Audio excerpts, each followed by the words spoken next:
Welcome to my channel, fellow rotorheads. What you're watching is a side-by-side comparison of a real chopper versus a simulation.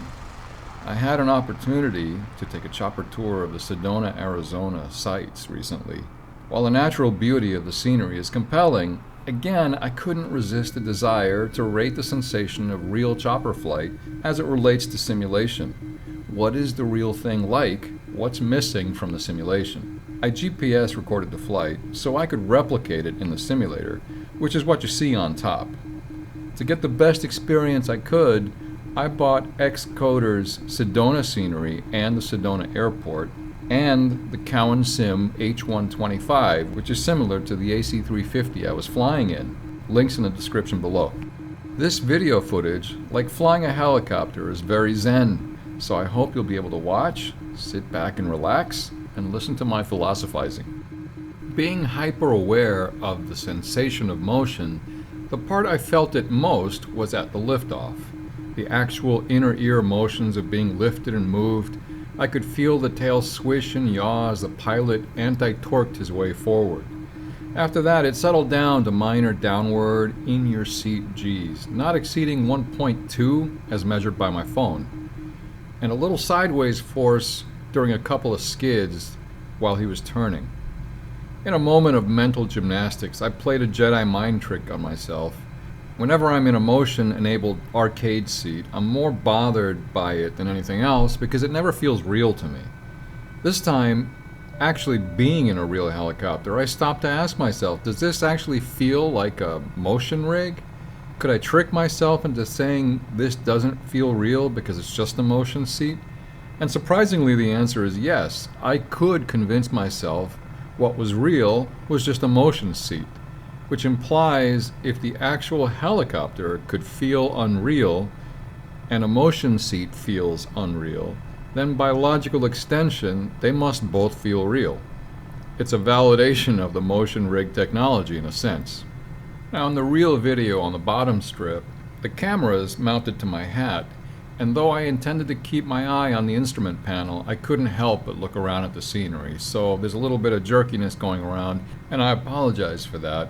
Mostly we were doing 60 to 90 knots throughout, and ascending and descending about 2,000 feet per minute, but we were touring the formation, so that's not all that surprising. From the bobbing of the camera, you get the sense that there was a little jostling in the chopper from the turbulence, about as much as you'd get from driving down the highway, so not that much. In terms of actual acceleration, mostly I felt it downward into the seat on harder banks, sometimes to the sides in a couple skids. When we touched down, I didn't really feel that. The only thing I really felt strongly throughout was a constant vibration. In a previous video, I mentioned how it didn't seem to me that a motion rig would be a good value proposition based on how much motion you feel in a helicopter. Mostly, this aircraft is fairly sedate, like driving around in an old-style Lincoln Continental for you older folks. I used to call them a plushie because they were like an old man's car, plush and comfortable. From my couple of experiences in helicopters, they don't seem plush and comfortable, more like you're riding a steam tractor. That is, a lot of vibration, not a lot of motion. For that reason, I suggested something like a butt kicker might be a better value proposition. But to be honest, flying the sim with a constant vibration seems a bit gratuitous and annoying. It's not a vibration that really responds to anything. It's just constant the whole time, so I get the sense that that might not really be a good value proposition either. I'm sure those who invested heavily into motion rigs would disagree with me. This is, after all, my opinion and the opinion of someone who doesn't have that investment to justify or defend. I'm just looking at what kinds of things could enhance the realism aspect the most. Of technology currently available, yes, a motion rig enhances, but at a very steep price point. One thing I'd like to see is better texture and graphics. Flight Simulator is great for fixed wing, which spends most of its time in the thousands of feet, but choppers are a low-altitude aircraft. We see all the misshapen graphics, all the stretched bitmaps on steep ridges. I've seen some remarkable advances in AI, and perhaps that technology can help fill in the details. It doesn't have to be accurate to the pebble. Most of the time we've never been to where we're flying, and even if we have, we don't need every ridge line to be exactly on point. I'd like to see better mechanics like grass waves from rotor wash, water wakes. I'd like to experience more aerodynamic limitations like loss of tail rotor effectiveness, blade stall, more accurate ground effect, especially on the elevated platforms. You guys know what I'm talking about.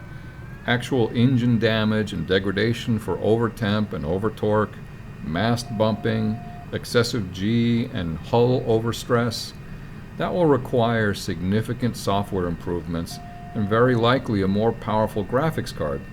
But if we're talking about value proposition, what provides the most realism for your dollar, my opinion is better graphics is a better bet than a motion rig. Although in the latter's defense, the motion rig is available now. Perhaps Flight Sim 2024 will have more to offer in the things that I mentioned. Captain Josh took us out for an hour, and I've included some of the best highlights from that tour here along with its matching scenery. If you've been watching while listening, you'll have noticed that some places look really good, others not so much. I wanted to show that there's potential here. It can look good, but there's places that fail, and I think there's more work that needs to be done and can be done. If you've ever been to Sedona, you'll know that the stock scenery doesn't do it justice. And you really need to get Xcoder's upgrade because it's worth it. For all it does cover, it's very nice. Unfortunately, as you can see from the spots that underwhelm, it doesn't cover enough. What Xcoder did cover was extensive and I'm sure a lot of work. I took the tour from the airport, and having been there, I can also say that Xcoder's airport is very well done. It has the 2 chopper tour company huts, just like the real thing. The regionally well-regarded airport restaurant exactly as it is, and even a couple of parked pink Jeeps. If you've been to Sedona, you can't miss them. They are everywhere, and they do a great job getting you up close and personal into the surrounding landscape. As for Cowan Sim's H125, unfortunately, as I didn't get to fly the AS350, I can't rate how accurate it was. What I can say is it flies like an old Ford pickup truck as compared to their MD500, which is wonderfully responsive. Which I would say seems accurate. Only Captain Josh could tell us for sure, and he being a former military guy doesn't seem all that chatty to let us know. But he did do a great job telling us all about the history and geology of the region.